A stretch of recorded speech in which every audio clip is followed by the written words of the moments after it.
Hello दोस्तों, welcome back to my channel.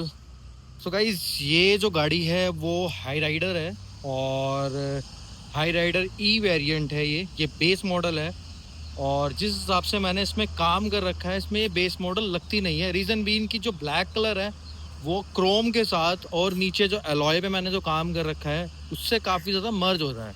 ठीक है, बाकी बहुत सारी चीज़ें इसमें ऐसी हैं जो कि करवाने की ज़रूरत भी नहीं पड़ती और वो कंपनी की तरफ से ही हमको होके मिलती है। जैसे एलईडी लाइट्स हो गई, टायर का साइज़ हो गया, ग्राउंड क्लियरेंस हो गया। ठीक है, क्रोम जो हैंडल है वो हम तो बाहर से लगवा ही लेते हैं।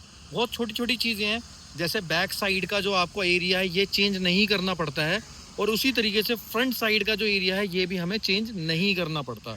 तो ये कुछ कुछ चीज़ें हैं जो कंपनी की तरफ से हमको मिलती है। उसी के साथ इंटीरियर में कई सारी ऐसी चीज़ें हैं जो हमें कंपनी ही प्रोवाइड कराती है, हमें बाहर से काम कराने की ज़रूरत नहीं है। मेन काम की बात मैं कर रहा हूँ, यानी कि जो जैसे क्लाइमेट कंट्रोल हो गया, पुश बटन स्टार्ट हो गया, तो ये सारी चीज़ें होती हैं। तो गाइस, सबसे पहले मैं आपको इसकी की दिखाता हूँ कि की इसकी किस तरीके की मिलती है। तो की कुछ ऐसी ही मिलती है इसकी। अब ये देख सकते हैं, इसकी की कुछ ऐसे मिलती है, नॉर्मल से है।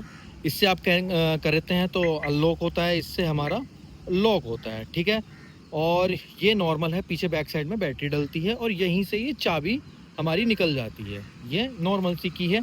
ठीक है, उसके साथ साथ जो हमारा इसमें जो एंट्री मिलती है वो हमारी कीलेस एंट्री मिलती है। यानी कि अगर आप इसके अंदर जा रहे हैं तो नॉर्मली कीलेस आपको एंट्री मिल जाएगी और कीलेस एंट्री के साथ साथ आपको नॉर्मल जो है पुश बटन स्टार्ट मिल जाता है। यानी कि अगर आप इसको देख रहे हैं तो ये पुश बटन स्टार्ट मिल जाता है। ठीक है, उसके साथ साथ बेसिक चीज़ें मैं आपको बता देता हूँ जो मेन मिलती है। वो क्लाइमेट कंट्रोल जो है ना, ये ऑटोमेटिक है हमारा। ठीक है, ये जो आप देख रहे हैं ये प्रॉपर ऑटोमेटिक मिलता है। तो गाइस, ये मेन फीचर्स जो हैं जो हमें बेस मॉडल के साथ ही मिल जाते हैं, जिसको हम बाहर से काम अगर चाहें भी तब भी हम नहीं करवा सकते। अगर करवाते हैं तो इससे अवॉइड इसकी वारंटी हो जाती है। तो थिंग इज़ की ये वाली जो मेन वीडियो थी वो इसलिए थी कि काफ़ी लोग, जब क्रेटा की मैंने वीडियो बनाई, क्रेटा से काफ़ी ज़्यादा वैल्यू फॉर मनी है, मैंने वैल्यू फॉर मनी बोला, बट थिंग इज़ की जो क्रेटा लेने वाले जो हमारे कस्टमर हैं, जो मेन ओनर हैं, उनका जो फीडबैक होता है वो काफ़ी अलग लेवल होता है। उनकी रिक्वायरमेंट जो होती है वो काफ़ी अलग होती है।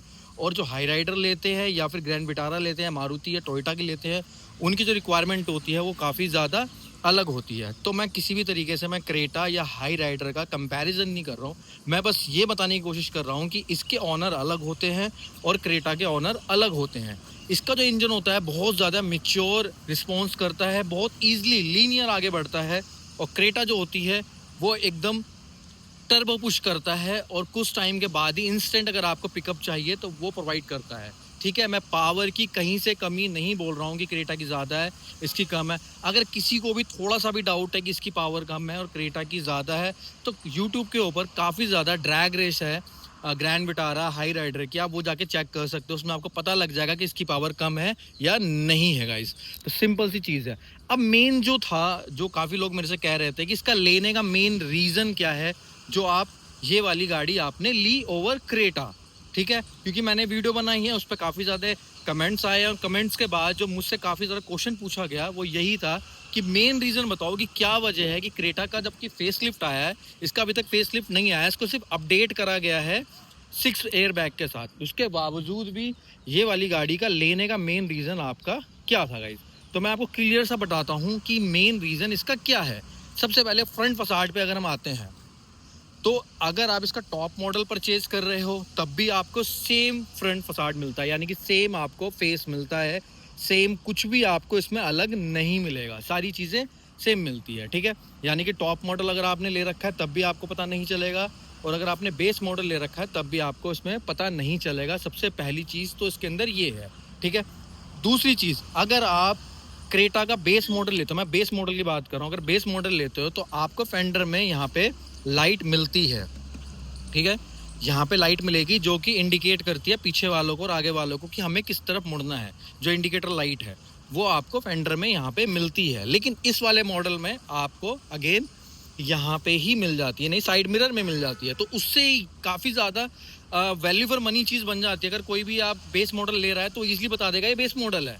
ठीक है, तो ये सारी चीज़ें उसको आप चाह के भी चेंज नहीं करा सकते, क्योंकि वो आपके जो शीट होती है उसी के अंदर कटिंग करके होती है। और आज की डेट में बहुत ही ज़्यादा जो हम इंडियन कंज्यूमर हैं वो छोटी चीज़ों को बहुत ज़्यादा वैल्यू फॉर मनी चाहते हैं। तो वो बेस मॉडल कहीं ना कहीं आपको हिचक में आएगा और माइंड में रहेगा कि यार बेस मॉडल कितना भी आप कुछ भी करवा लो, ठीक है। फर्स्ट पॉइंट, सबसे पहला पॉइंट जो मुझे मेरे हिसाब से था। दूसरा पॉइंट जो है इसका कि इसके जो टायर हैं, साइज़ है, अगर आप टॉप मॉडल में जाते हो क्रेटा के या थोड़ा से ऊपर वाले मॉडल में जाते हो, जबकि 17-18 लाख खर्च करते हो आप, तो तब जाके आपको साइज़ मिलता है वो 17-18 इंची, तब जाके मिलेगा। L9 अगर तो भूल जाओ, वो तो 13, 23, 24, 25 जो भी जा रहा है रेट, वो तो अलग है। बट ये जो मॉडल है, इस मॉडल यानी बेस मॉडल में आपको 17 इंची का टायर नहीं मिलेगा। लेकिन ये जो ग्रैंड विटारा और हाई राइडर का जो टायर साइज़ है वो 215, 60, 17, 215 आपका ये होता है, यहाँ से यहाँ तक की वृथ होती है। 60 आपका ये होता है और 17 इंची के आपके व्हील्स का साइज़ होता है। तो 17 इंची का अपना व्हील्स का साइज़ मिल जाता है, जो कि आपको क्रेटा के अंदर कहीं से कहीं तक आपको नहीं मिलता, ठीक है। ये दूसरा पॉइंट है। तीसरा पॉइंट, जब आपको उसके अंदर साइज़ अगर आपको छोटा मिल रहा है तो इट मीन्स कि आपका ग्राउंड क्लियरेंस भी आपको कॉम्प्रोमाइज़ करना पड़ेगा कहीं ना कहीं। और अगर ग्राउंड क्लियरेंस आपका कॉम्प्रोमाइज़ हो रहा है, इट मीन्स कि वो गाड़ी एक तरीके से हैचबैक और सेडान की ही कैटेगरी में आ जाती है, क्योंकि ऑलरेडी क्रेटा जो है वो 190 या 180 के करीब, आई थिंक 180 या 188 के करीब ग्राउंड क्लियरेंस आपको देता है। और टायर साइज़ अगर आपका और छोटा हो गया है तो ग्राउंड क्लियरेंस आपका और छोटा हो जाएगा, ठीक है। दूसरा पॉइंट। तीसरा पॉइंट मेन जो है कि वैल्यू फॉर मनी ये वाली गाड़ी ग्रैंड विटारा, ये गाड़ी बाकी सारी सेगमेंट में एलिवेट इन सब से क्यों अच्छी हो जाती है, उसका दूसरा रीज़न ये है कि अगर आप गाड़ी बड़ी ले रहे हो, सिंपल सा लॉजिक है, गाड़ी आपने बड़ी ले ली और बड़ी लेने के बाद अगर आपको टायर छोटे मिल गए तो ओवरऑल जो एस्पेक्ट्स हैं और जो एक लुक आता है वो कहीं ना कहीं ख़त्म हो जाता है। यानी कि बिल्कुल ही आपको एक तरीके से जीरो लेवल पे डिज़ाइन जो होता है, एक अगर गाड़ी की लुक होती है वो ख़त्म हो जाएगी। क्योंकि नॉर्मली लोग क्या करते हैं, गाड़ी लेने के बाद टायर साइज़ बड़ा करते हैं, रीज़न बीइंग कि उनका लुक थोड़ा सा एनहेंस हो। बट ऑलरेडी अगर आपको टायर साइज़ छोटा मिल रहा है तो गाड़ी का लुक, बॉडी वही है और टायर साइज़ छोटा है, तो फिर आपकी लुक और ख़त्म हो जाती है। तो ये दूसरा रीज़न। तीसरा रीज़न है क्योंकि जब इसको आप चेंज करवाने जाओगे तो टायर के साथ अलॉय दोनों चेंज करने पड़ेंगे। और बात फिर वहीं आ जाती है, जब 13 लाख के सेगमेंट की आप गाड़ी देख रहे हो और जब आपको टायर चेंज कराना पड़ेगा, तकरीबन आपको 60 से 65 हज़ार रुपये मिनिमम आपको खर्च करने पड़ेंगे, तब जाके आपका अपग्रेड होगा। तो ये कुछ चीज़ें मैंने आपको बताई जो कि बेस मॉडल में और इसमें काफ़ी ज़्यादा इफेक्ट करता है। फोर्थ रीज़न इसका ये है कि सबसे ज़्यादा कि जब आप एक तरीके से एक बेस मॉडल का वेरिएंट ख़रीद रहे हो तो इट मीन्स कि आपको एक वैल्यू फॉर मनी गाड़ी की रिक्वायरमेंट होती है, ठीक है। जब आप बेस मॉडल ख़रीद रहे हो तो वैल्यू फॉर जो आपको मनी में चाहिए उसकी रिक्वायरमेंट आपकी होती है। तो उस कंडीशन में जब आपको टर्बो इंजन मिल रहा है तो कहीं से कहीं तक वो आपको एवरेज गाड़ी की नहीं देगी। यानी कि मैक्स टू मैक्स आप लगा लो 10 से 12 तक की वो एवरेज देगी सिटी के अंदर। और अगर आप उसको ज़्यादा से ज़्यादा अगर हाईवे पे लेके जा रहे हो तो हाईवे पे उसकी जो एवरेज आएगी वो आएगी 16 से 17। ये भी मैंने मैक्स टू मैक्स बता दी है, वरना 15-16 से ऊपर नहीं जाती है। लेकिन इस वाले वेरिएंट के अंदर, और इवन हाइब्रिड तो आप भूल जाओ, यानी अगर प्रॉपर अगर हाइब्रिड आप इसमें जा रहे हो तो उसके अंदर क्या होगा कि इसकी जो एवरेज है वो 27 के करीब जाती है। लेकिन इसमें भी आप अच्छी खासी एवरेज निकाल लेते हो। इट मीन्स कि इसके अंदर एक बैटरी कंपनी आपको और देती है जो कि आपकी को पैसेंजर सीट के नीचे मिलती है, जिसकी वजह से जब भी आप गाड़ी को लेके जा रहे हो और कहीं भी आपकी रेड लाइट पे आपकी गाड़ी रुक रही है तो उस कंडीशन में ये गाड़ी अपने आप ही स्विच ऑफ होती है, इंजन को पावर देना बंद कर देता है और आपके जितने भी मैकेनिज्म हैं वो सारे बैटरी पे कर देता है, जिसकी वजह से गाड़ी की एवरेज काफ़ी ज़्यादा अच्छी हो जाती है। यानी कि सिटी के अंदर आप जाओगे तो इसकी एवरेज आपको मिलती है तकरीबन 16 से 17 आप आराम से निकाल सकते हो। और अगर हाईवे पे लेके जा रहे हो आप गाड़ी को तो हाईवे पे ये गाड़ी मेरे हिसाब से अगर 90 पे चला रहे हो तो आपको 25 से 26 गाड़ी ये आराम से आपको एवरेज देगी। ये बहुत बड़ा पॉइंट है, क्योंकि अगर आप इसका टॉप मॉडल नहीं खरीद रहे हो, क्योंकि टॉप मॉडल खरीदने वाले के लिए एवरेज मैटर नहीं करती मेरे हिसाब से, क्योंकि वो ऑलरेडी इतने पैसे खर्च कर रहा है, उसके लिए मैटर नहीं करती। मैं नॉर्मल पर्सन्स के लिए बात कर रहा हूँ, मैं अपनी बात कर रहा हूँ कि मेरे हिसाब से एवरेज मैटर करती है कि अगर मैं बेस मॉडल खरीदने जा रहा हूँ। और ज़्यादातर लोग वैल्यू फॉर मनी हिंदुस्तान में यही देखते हैं, तो ये भी बहुत बड़ा पॉइंट है, ठीक है। तो ये मैंने जो भी पॉइंट्स है आपको आउटर के पॉइंट्स बता दिए हैं। उसके 4 डिस्क ब्रेक इसमें भी आते हैं, उसमें भी आते हैं, उसमें अब कर दिए हैं, पहले उसमें नहीं आते थे लेकिन इसमें अब आते हैं, ठीक है।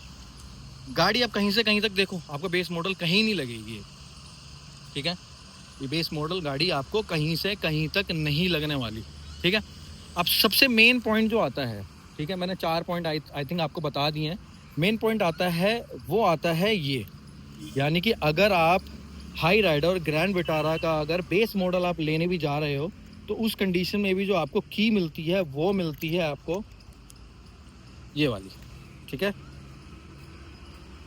जो आपको की मिलेगी वो कीलेस एंट्री मिलेगी, ठीक है। उसके अलावा आपको जो यहाँ पे एक सेंसर मिलता है जो कि कीलेस एंट्री पूरी की पूरी होती है आपकी, यानी कि जब आप एंटर करते हो तो कीलेस एंट्री के साथ एंटर करते हो, और सेम सेंसर और सेम ऐसा एक बटन को पैसेंजर की तरफ भी है, यानी कि कौन से बेस मॉडल में आपको मतलब कीलेस एंट्री मिलती है और पुश बटन स्टार्ट मिलता है। अब जब ये वाली एंट्री है तो आपको अंदर भी पुश बटन स्टार्ट आपको मिलेगा, ठीक है। तो ये अब अंदर हमें क्या क्या मिलता है, ये सारी चीज़ें मैं आपको क्लियर करता हूँ कि अंदर हमें क्या क्या मिलता है, ठीक है। सबसे पहले मैं गाड़ी स्टार्ट कर लेता हूँ, ठीक है। अब अंदर जो है, सबसे पहले अगर आपको कीलेस एंट्री मिल रही है तो इट मीन्स कि पुश बटन स्टार्ट मिल रहा है। दोस्तों मैं नहीं जानता कि मैंने लास्ट टाइम कौन सी ऐसी गाड़ी थी जिसमें पुश बटन स्टार्ट देखा बेस मॉडल के अंदर। अब कुछ गाड़ियां हैं जो करने लग गई है, बट फिर भी अगर ये वेरिएंट और ये कंपनी अगर दे रही है तो इट मीन्स की वैल्यू फॉर मनी है और होना भी चाहिए, ठीक है। उसके बाद आप पूरा का पूरा जो इंस्ट्रूमेंट क्लस्टर है ये पूरा कलर्ड है, और इसके अंदर का ग्राफिक्स आप देखते हो तो काफ़ी अच्छे हैं, ठीक है। बट क्रेटा के नो डाउट इससे ज़्यादा अच्छे ग्राफिक्स हैं, लेकिन सिर्फ इसी रीजंस की वजह से मैं इसको डिनाई नहीं कर सकता इस वाले मॉडल को, ठीक है। उसके बाद आप आ जाओ क्लाइमेट कंट्रोल सिस्टम को, ठीक है। एसी जो है फुली ऑटोमेटिक है, क्लाइमेट कंट्रोल इसका फुली ऑटोमेटिक है। आप कोई भी गाड़ी में चले जाओ, वहाँ पे आपको राउंड से मिलते हैं, मारुति में चले बेशक चले जाओ आप, या फिर आप चले जाओ कोई भी अदर कंपनी में, होंडा में चले जाओ, एलिवेट में चले जाओ, सब में किसी में भी ऑटोमेटिक क्लाइमेट कंट्रोल आपको नहीं मिलेगा। और ये चीज़ आप ये वाला काम आप बाहर से किसी भी हाल में नहीं करवा सकते हो, ठीक है। ये वाला चीज़ें आप नहीं करवा सकते। बाकी चीज़ें मैं आपको नहीं बता रहा हूँ, ये सब चीज़ें नहीं बता रहा हूँ क्योंकि ये आम है, ये मिलते हैं कई सारे बेस मॉडल में, कई सारी कंपनीज ये देती है, ठीक है। उसके बाद अगर आप होंडाई में जाओगे तो ये जो है सन ग्लास होल्डर ये आपको नहीं मिलता, ये मैंने अपग्रेड कराया है, इसके ऊपर भी वीडियो आएगी। बट ये फिर भी क्या करते हैं कि इतना ये चीज़ नहीं देंगे, सन ग्लास ग्लास के लिए आपको होल्डर नहीं देते हैं, बट ये ऊपर का पार्ट वो देते हैं, फिर भी 2 लाइट करके वो देते हैं ऊपर का। यहाँ नहीं, इस वाली ये वाली कंपनी आपको देती है, टोयोटा और मारुति और होगी और टोयोटा होगी, ये गाड़ी ये देती है, ठीक है। उसके बाद ओवरऑल चीज़ें आप देखो, ठीक है, हैंड रेस्ट आपको मिल रहा है, ये भी हैंड रेस्ट मिल रहा है, बट स्लाइडिंग है, देख लो आप आगे की तरफ ये आ रहा है। तो यार ये जो कंपनी दे रही है ना, ये एक आम आदमी के लिए जो हिंदुस्तान में रह रहा है, जो बहुत ही मेहनत की वजह से अपनी गाड़ी खरीदना चाहता है, उसके लिए बेस्ट है, वैल्यू फॉर मनी है। तो ये कुछ रीजंस है, 6-7 जो रीजंस मैं आपको बता रहा हूँ, ये वही रीजंस हैं जिसकी वजह से आप ना चाहते हुए ये गाड़ी आप लोगे, ठीक है। उसके बाद ये स्क्रीन्स का काम है, ये मैं आप वीडियो बनाऊंगा, ठीक है। ये ग्लॉसी है, ये मैंने बाहर से करवाया है, ये लेदर मैंने बाहर से करवाया है, ये मैंने बाहर से करवाया है, ठीक है। आपको क्रूज कंट्रोल किसी भी कंपनी में नहीं मिलेगा बेस मॉडल में, ये सब वर्किंग है, ये मैंने सब बाहर से करवाया। इसकी प्रॉपर इसकी वीडियो आएगी गाइज। अगर आप चैनल पे फर्स्ट टाइम आए हो तो चैनल को सब्सक्राइब कर लो। रीजन कि ये गाड़ी मैंने खुद ऑन करी है, मैंने खुद खरीदी है, तो इट मीन्स कि इसका जो भी एक्सपीरियंस होगा वो मैं आपके साथ शेयर करूंगा। कुछ भी गलत होता है तब भी मैं शेयर करूंगा, कुछ अच्छा होता है तब भी मैं शेयर करूंगा। लेकिन अभी तक 5000 किलोमीटर चलने के बाद, ये गाड़ी 5000 किलोमीटर चलने के बाद मुझे अभी तक कोई भी इशू इसके अंदर नहीं आ रहा है। देखो गाइज, ये इसके अंदर आप ये बताओ कौन सी कंपनी है जो आपको सीट के नीचे, आपके को पैसेंजर सीट के नीचे बैटरी सिस्टम दे रही है। मुझे नहीं पता कोई भी, मतलब कुछ जो हमारा स्टार्ट स्टॉप बटन है जो इंजन को स्विच ऑफ करता है, वो एक फंक्शन है वो डाल दिया, बट बैटरी 2 बैटरी कौन सी कंपनी आपको देगी मुझे नहीं पता। बहुत बड़े बड़े रीजंस हैं जिसकी वजह से आप ये गाड़ी, मैं तो कह रहा हूँ अगर आप हैचबैक भी लेने जा रहे हो उसको स्किप करके ये वाली गाड़ी लो आप।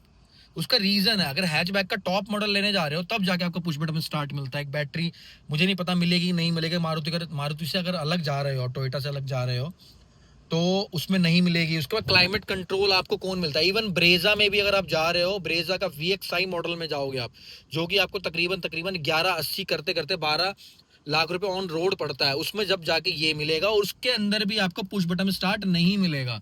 तो अगर मैं इसकी भी 50,000 रुपए कीमत रख देता हूं, तो 12 ब्रेजा का VXI मॉडल, उसके बाद आपको ये मिलेगा मान लो 50,000 रुपए में, तो 12.5 लाख। तो मैं कह रहा हूं उससे बड़ी गाड़ी, उससे बड़ा टायर, लुक भी अच्छा, हर चीज अच्छी, तो मैं 50,000 मिलाकर मैं ये वाली गाड़ी क्यों ना लूं, ये मेरा मानना है।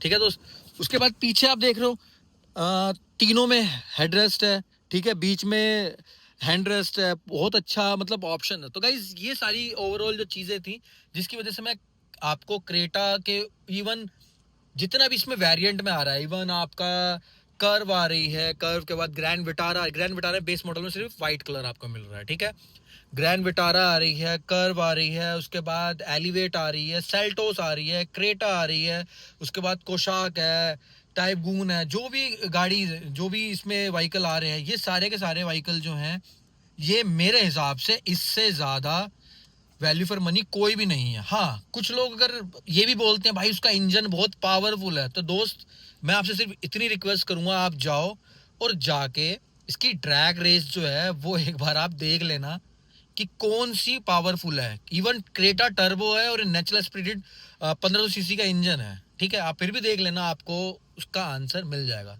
सो गाइस, वीडियो अगर अच्छी लगी हो और अगर इसी तरीके की इन्फॉर्मेशन आप चाहते हो, चैनल को सब्सक्राइब कर लेना, क्योंकि मैं ऐसी वीडियो डालता रहूंगा। ठीक है गाइस, तो मिलता है नेक्स्ट वीडियो में। Till then, thank you so much.